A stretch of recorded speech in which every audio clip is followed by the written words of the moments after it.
Tidak keluar rumah kecuali terdapat urusan yang sangat penting. Yang kedua, sedikit berbincang dengan tetangganya. Syekh Abu Bakar bin Salim rahmatullahi alaihi berkata, barang siapa yang selalu dalam keadaan diam, maka dia akan selamat dari ribuan musibah yang akan timbul dari lisannya karena sebab pembicaraannya.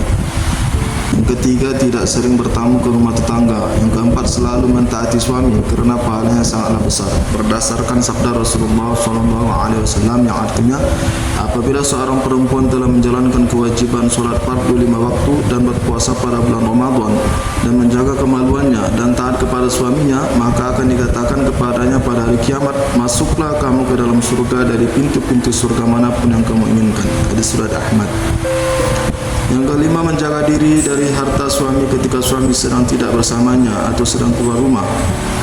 Keenam, selalu berusaha untuk menyenangkan hati suami agar dirinya termasuk golongan perempuan yang paling baik.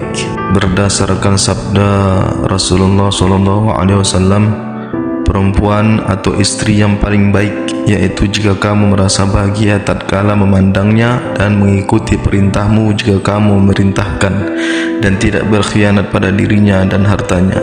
Hadis riwayat Hakim.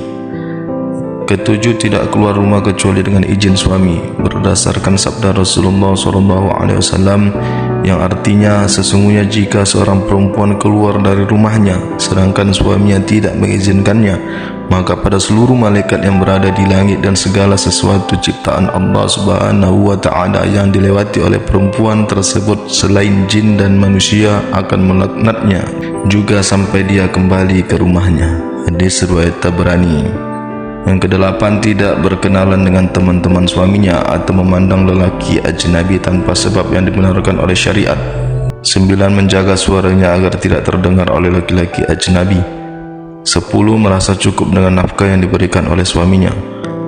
Ke-11, lebih mendahulukan kepentingan suaminya daripada kepentingan dirinya. Yang ke-12, selalu menjaga kebersihan badannya dan berhias untuknya, karena hal ini hukumnya adalah sunnah.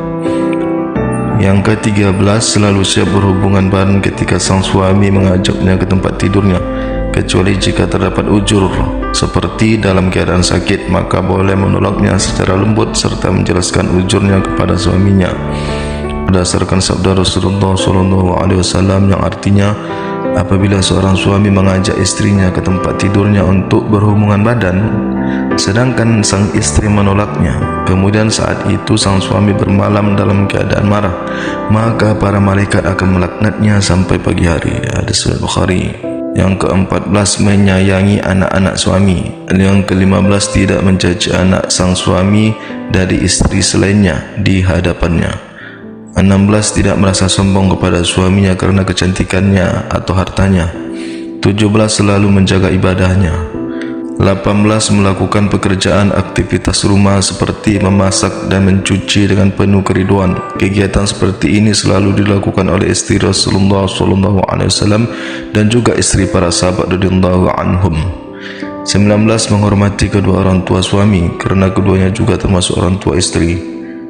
20, membantu dan mendukung suami untuk selalu berbakti dan taat kepada Allah Subhanahu wa Ta'ala dan kedua orang tuanya. 21, tidak bersedekah dengan harta suami kecuali dengan izinnya. Lain halnya jika dari harta istri sendiri, maka boleh baginya bersedekah tanpa izin dari suaminya. Hal ini adalah menurut pendapat yang kuat dalam mazhab Al-Imam Syafi'i rahmatullah alaih dan juga sebagian besar dari para ulama.